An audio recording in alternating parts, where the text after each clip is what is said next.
podemos darle comienzo, sí, vamos a comenzar para que el retraso no se vaya acumulando al resto de mesas de la jornada. Esta jornada ya de sábado, que está dedicada a la primera de las mesas, como veis en el programa, a las novedades bibliográficas sobre la guerrilla. Antes de comenzar, voy a presentar un poco así la mesa brevemente, para que sepa la gente quiénes somos, los que estamos aquí y qué libros vamos a presentar.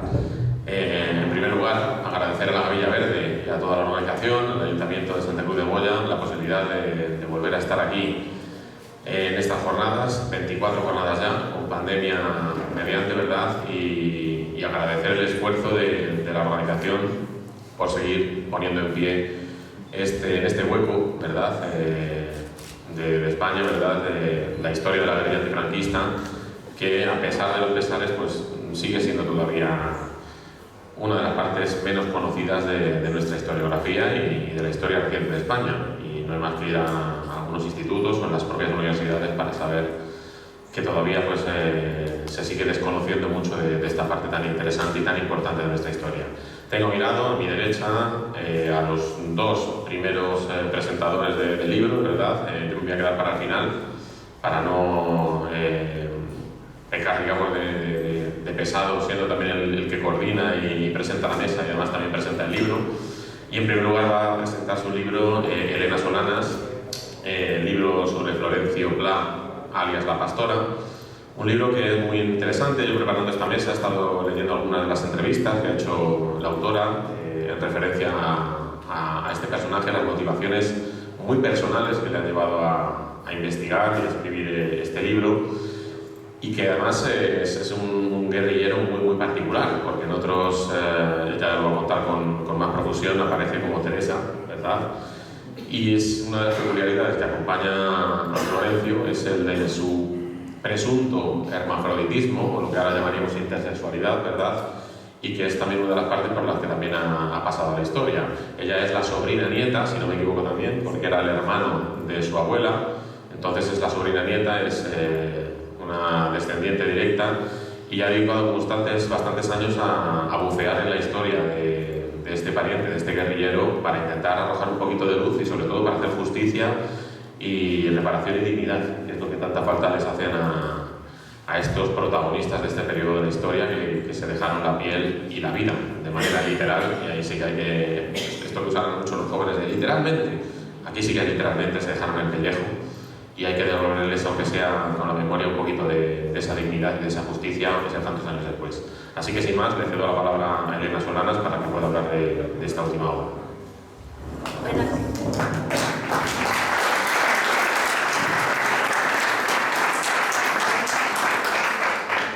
Buenas tardes, muchísimas gracias a Gavilla Verde por permitirme aquí dar luz a la historia familiar y a la lucha. Como muchos ya conocéis, haré un pequeño resumen de quién era Florencio Pla. Florencio Pla era uno de los hermanos de mi abuela. Era el último de 7 hermanos, nació el 1 de febrero de 1917 con una malformación genital congénita.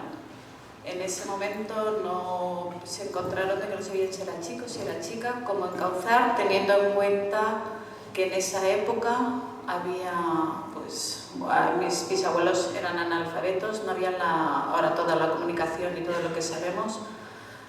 Había nacido en una masía en Vallibona, en La Pallisa, que está a 2 horas y media andando hasta Vallibona, el pueblo más cercano, con lo cual estaban en un monte allí puestos. Y cuando se encontraron con que había nacido mi tío con esta malformación congénita, teniendo en cuenta que venían de la guerra de Cuba, de la reciente guerra del Marruecos, que habían muerto muchos jóvenes, que el servicio militar no era como antes, que podía ser 1 año, eran años, y teniendo en cuenta que cuando ya nacías tenías predispuesto perfectamente cuál era tu tarea para ayudar a subsistir a la familia, él tenía que ser pastor. Con lo cual decidieron que para evitarle humiliaciones le pusieron, con la buena intención, el nombre de Teresa. Aquí empezó un poco su problemática, pero fue hecho con buena fe. Cuando él era pequeño murió mi bisabuelo, con lo cual todavía tenían que hacer más la subsistencia. Mi abuela, por ejemplo, se encargaba de cuidar a los niños de las masías de los alrededores. En su periplo como Teresa, fue trabajando de más en más como pastora, y de los últimos que estuvo fue en el Mas de la Pastora. De aquí no le viene el nick de la pastora, el nick le viene porque trabajaba de pastora. Coincidencia que el último Mas se llamaba el Mas de la Pastora, que está en el término de la Pobla de Benifassà. Estando allí, el francés Gisbert, que era su amo, fue y soporte de los maquis. Era quien suministraba y daba soporte a los maquis, dándoles todo lo que necesitaban. ¿Quién era quien subía el material donde necesitaban? Teresa, Florencio, era quienes llevaban el punto conexo de donde habían quedado todo lo que ellos necesitaban. En todo esto que hubo una batida, porque en esa época, como bien sabemos, la Guardia Civil, para poder derrotar a los maquis, que hicieron, como veían que tenían el soporte del pueblo, porque la mayoría de los maquis, como muy sabemos, eran del terreno, habían políticos, no políticos y tal, pero eran de la zona y se conocían, la gente de las masías los ayudaban. Para evitar esta ayuda que hizo la Guardia Civil, decidieron que los masoveros durante el día estuvieran faenando en sus masías, en los campos, pero por la noche eran obligados a ir al pueblo a dormir. De esta manera, si durante la noche en una masía se veía humo, se veía movimiento, habían de ser los guerrilleros. Nos encontramos entonces que una batida de la Guardia Civil vio movimiento en el Mas del Cabanil, el cual era el Mas de Francisco, el amo de mi tío. Al ver movimiento hubo una especie de matanza entre unos y otros, combatieron, murieron 3 maquis, uno de ellos incluso se había escondido en el pozo y tiraron una granada. Al haber hecho esto que habían los maquis, fueron a por Francisco Serrano, cogieron y lo interrogaron, le hicieron las 1001, hasta que al final lo mataron con la famosa ley de fugas, con la impunidad. Estando esto mi tío bajando de la montaña, se encontró con Carlos el Catalán, el maqui, que le explicó lo que había pasado abajo y le dijo: saben que tú eres quien nos sube y te están esperando. Si bajas abajo tienes la muerte segura. Ven con nosotros. Y fue aquí cuando mi tío con ellos dijo: vale, vengo con vosotros, pero él ya se sentía que sabía que era hombre, y fue cuando lo llevaron a casa a Cinta Sola, una chica joven de la Seña, que también era soporte de la guerrilla, y allí fue cuando mi tío se cortó el pelo, se vistió con indumentaria de hombre y cogió el nick Durruti. Estuvo muy poco tiempo con los maquis, con los guerrilleros. Realmente, si preguntamos, quizá es uno de los que más por el sport y por el maestrazgo tiene fama, pero como guerrillero en causas estuvo poco y fue poco activo, porque al fin y al cabo estuvo 1 año y poco, y más que nada de retaguardia, de vigilancia y poco más. Estando allí al cabo de 1 año y algo, un compañero, Francisco Serrano el Rubio, le dijo la idea de que ya veían que el Agla iba un poco de caída, de desertar. Y ellos dos desertaron también de los maquis y formaron una partida independiente. Con lo cual, ¿qué pasó? En ese momento estaban buscados por la Guardia Civil y también eran por sus compañeros los guerrilleros, porque habían desertado. Estuvieron así un tiempo solos, decidieron ir a Francia y se quedaron en Andorra trabajando. Francisco Serrano el Rubio se encontró que quería volver a ver a su familia, que eran de Castellote, y decidieron volver a bajar. En la vuelta para aquí hacían contrabanda, hacían incursiones de robatorios, de algún segresto en alguna masía que conocían, y en una de ellas, que más o menos todos conocemos, la familia Nomen, intentando hacer un atraco y un segresto en esta masía, fue cuando hirieron de muerte a Francisco Serrano el Rubio, el compañero de mi tío. Él se quedó solo y se escondió en una cueva en Xert durante 2 años. Durante 2 años estuvo solo. Yo siempre digo que tenía que ser muy fuerte, mental y físicamente, para aguantar 2 años solo, sin dirigirse con nadie, viviendo de coger unas almendras aquí, y que si había cogido un fruto aquí, el otro no lo podía coger hasta más atrás, para que no se viera que había cogido 2 cosas, que nadie pudiera verlo. Si rompía una rama, montar de alguna manera que no se viera que había pasado por allí. Cuando pisaba por alguna parte, como bien pastor era, sabía muy bien cómo poder disimular, cómo mirar. Así estuvo 2 años viviendo solo, hasta que finalmente decidió volver a Andorra, que era donde había estado trabajando. Él solo se fue a Andorra y allí fue cuando se presentó ya como Florencio. Estuvo trabajando allí unos años y había una persona que más o menos se habían hecho amigos, al cual mi tío le iba dejando dinero. Un día le pide que le vuelva este dinero, estamos hablando de 1960. La cantidad que mi tío le pedía eran 12.000 pesetas, o sea, era una cantidad importante, porque mi tío en Andorra trabajaba pues haciendo de masobé, de pastor y de contrabando, con lo cual había ganado dinero. Este señor no tenía intención de devolverle el dinero, por lo que tengo entendido mi tío era alto, 1,5 metros, fuerte, porque si algo siempre le había caracterizado, incluso como pastora, era por su fortaleza. Se le encaró y el otro, con un poco de miedo o por lo que fuera, fue a la policía de Andorra y lo denunció, porque en ese momento mi tío era el terror más buscado por la Guardia Civil. La policía de Andorra lo coge y lo lleva a la Seu d'Urgell, a la frontera, y lo da a la Guardia Civil y le dice: aquí tenéis la pastora. Y la Guardia Civil, que se esperaba la foto que todos conocemos de esa chica con el pelo ya de permanente, se los queda mirando y dice: sí, claro, ¿y qué más? Pero si otra cosa tenía mi tío, es que había nacido con el labio leporino, que era el labio partido. Y poco antes de ingresar en la guerrilla, él se lo había hecho coser y arreglar. A través del bigote vieron una cicatriz y se dieron cuenta que sí era la pastora. La bajan a Lérida, le ponen vestido de mujer, que en una de las pocas entrevistas que he podido localizar decía que casi no se podía, una camisa estrecha que casi no se podía ni vestir.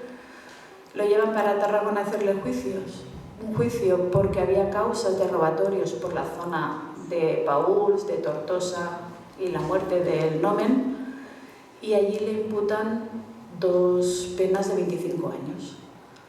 Lo llevan luego para Valencia porque también tenía causas, y en Valencia le imputan 29 asesinatos, 27 de los cuales habían sido hechos cuando mi tío no era ni guerrillero, y los otros 2, incluso por informes de la Guardia Civil, consta que mi tío no participó, pero era el que habían cogido y le imputaron todo lo que había. Con lo cual allí le dan pena de muerte.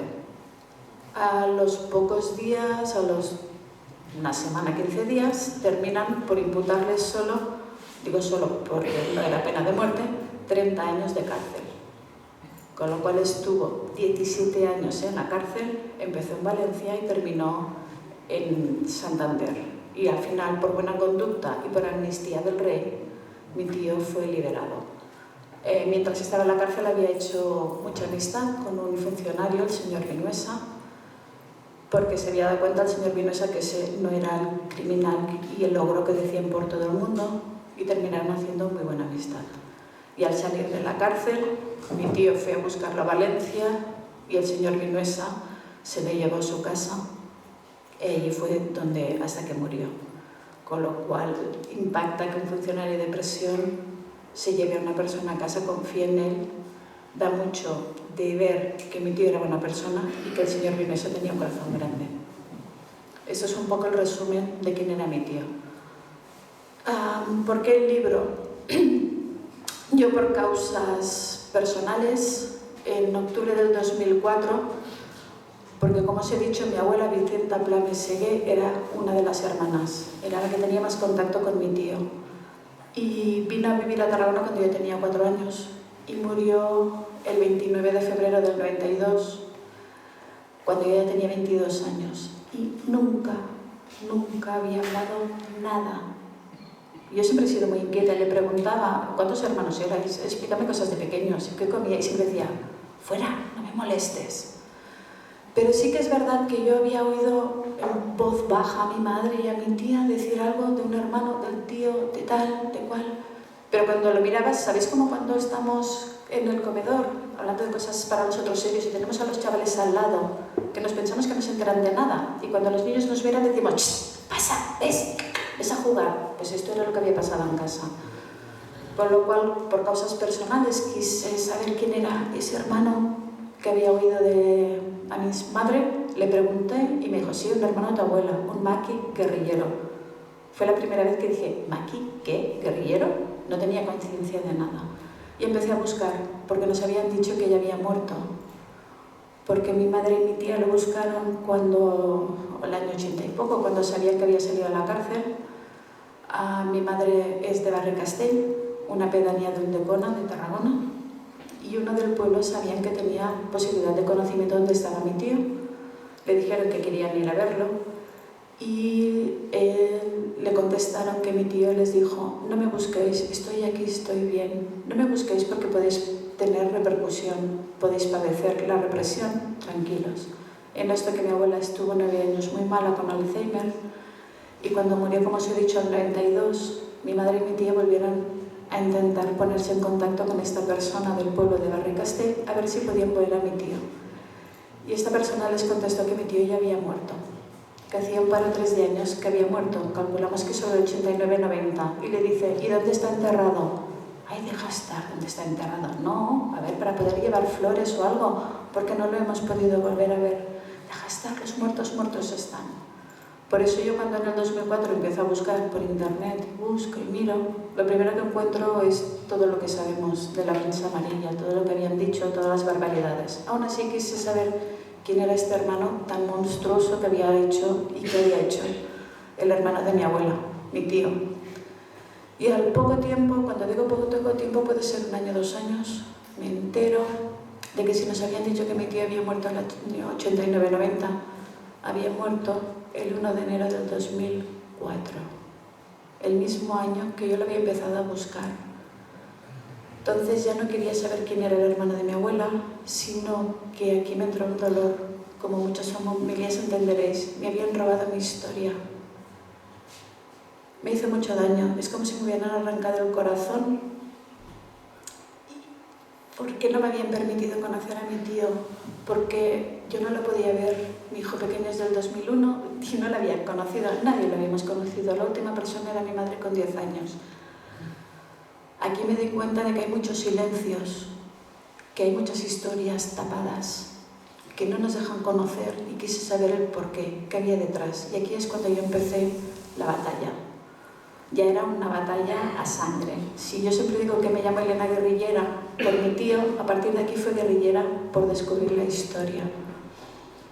Llevo 19 años buscando, investigando, batallando, y en todas estas, al final me daba mucho miedo que, igual como yo ahora sigo buscando, y gracias a historiadores como Raúl González de Vis, que le pedimos que hiciera el prólogo, porque creo que es la persona adecuada para explicar quién era y qué vivía mi tío. Y los documentales de Valentas que se han hecho sobre él, la obra de teatro, Instruccions per no tenir por, si ve la pastora, todas estas pequeñas piezas había ido reconstruyendo. Me daba mucho miedo que de aquí 3 o 4 generaciones todo esto volviera a quedar en el olvido y fuera otra vez una luz negra.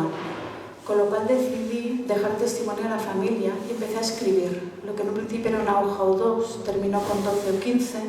Y estando en este proceso de escritura, a Xavi Sarrià le habían pedido que hiciera la banda sonora de la película La mort de Guillem Agulló. Y en la canción No s'apaguen les estrelles nombra "i el fusell de la pastora en les nostres muntanyes". Y Xavi se dio cuenta en esta canción de que habla de historias silenciadas y represiones del país valenciano, y que creía que había de homenajear y dar luz a estas historias, y estaba formando un concierto documental No s'apaguen les estrelles, en el cual también participan María Navarro de las Fosas Comunes de Paterna, que a partir de aquí hemos hecho una unión, y se pone en contacto con Raúl y le pide a alguien sobre una familia de un guerrillero para poder testiguar. Y Raúl le dice, la misma Elena de la Pastora. Se me ponen en contacto, vienen a Tarragona a grabarme, y estando en el proceso para este documental concierto, Xavi me pregunta, Elena, ¿y tú cómo ves las futuras generaciones? Que como ayer comentábamos, las generaciones de hoy en día tienen poca información y los hemos de implicar. Y le digo, mira, pues en mi caso, en mi historia, creo que lo tienen mejor, porque yo he empezado de cero. porque a mí no me han permitido conocer a mi tío, mi abuela no explicó nada, yo no tengo nada, lo he debido de ir picando piedra, 19 años luchando lo poco que he conseguido. Y como me da mucho miedo que esto quede en el olvido, estoy escribiendo para dejar un testimonio. Y al terminar la entrevista me coge aparte y me dice: creo que tu historia tiene que salir a la luz. Si nunca terminas, si termina siendo un libro, yo formo parte de la cooperativa editorial Sembra Llibres, si te puedo ayudar, creo que podrías ayudar a mucha gente. Y le dije: sí, claro, Xavi, bien, que yo no soy escritora. Pero esto me hizo reflexionar de que quizás sí podría ayudar, y a los 10 días lo llamé y le dije: Xavi, lo he terminado. Y fue él quien apostó por este libro. Y aquí es por lo que he escrito el libro. ¿Por qué la dignidad robada? Porque, como os he dicho, creo que nos han robado la dignidad a miles de familias, que hay represión, que nos han mentido. Dicen que mis abuelas, que los hermanos no querían a mi tío, que no lo buscábamos, que nos avergonzábamos de él, más lejos de la verdad. Mis abuelos estuvieron 2 años, 3 meses y 15 días apalezados en la cárcel solo por ser hermana de Florencio. Mi madre con 10 años padeció la represión. La tuvieron toda una noche interrogando a una chavalina de 10 años. También otra cosa, eran 3 hermanos. Mi madre, la mediana, Pepito el mayor, mi madre Soledad la mediana y Benjamín el pequeño. ¿A quién coge la Guardia Civil? ¿Con qué impunidad? A la mujer, ¿no? Según ellos la débil. Fue la única que tuvieron allí una noche entera interrogándola solo con 10 años. Con lo cual yo creo que este libro es para todas las miles de personas que han sido y que tienen represión. Incluso en el capítulo 10 es perder la voz a hablar. ¿Por qué perder el miedo a hablar? Porque me he encontrado incluso gente que a día de hoy, mayor, no quieren hablar, o por lo que han vivido, o por miedo, o por represión, o porque les han hecho creer que es vergüenza quiénes son y de dónde vienen. Hay una mujer que me dijeron: quiero hablar contigo. Digo: vale, pero tú sola. Vale, pero sin grabar ni fotos. Vale, me llevan a casa de esta señora, me abre, entro y me empieza a explicar cosas. Las dos terminamos llorando, os aviso, soy muy llorona. Y cuando ya terminamos me enseñó una foto de ella con mi tío. Yo no tengo nada, a mí me han robado todo, para mí eso era un tesoro. Y le dije: ya sé que no quieres tal, pero me dejas que me la quede. Y dice: no, me hago una foto, de verdad que no la verá nadie más. Y me dijo: no, y cuando te vayas la romperé. Y la rompió, y yo no tengo nada. Otro señor ahora con todo esto me llama por vídeo WhatsApp, por videollamada, y me dice: yo no sé de modernidades, esto que estamos haciendo, que te estoy viendo, ¿nos ve alguien más? Y le digo: no, estoy sola en casa. Y dice: vale, pues te voy a explicar lo que he vivido.